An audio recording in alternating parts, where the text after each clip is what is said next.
అలసి సొలసి సొమ్మసిల్లిన ఆత్మశక్తితో ఆదరించి నన్ను ఆదుకొనెను. నాయి దేహమంత కృషించిపోయిన పరలోక వాగ్దానం పరవశింపచేసెను.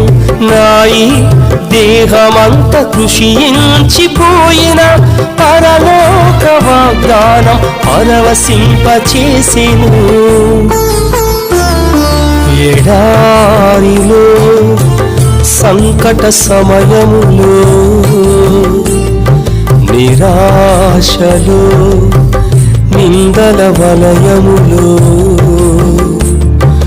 నా తోడుగా నా నీడగా ఉండి నన్నాదరించి బలపరిచెను దేవుడు. నా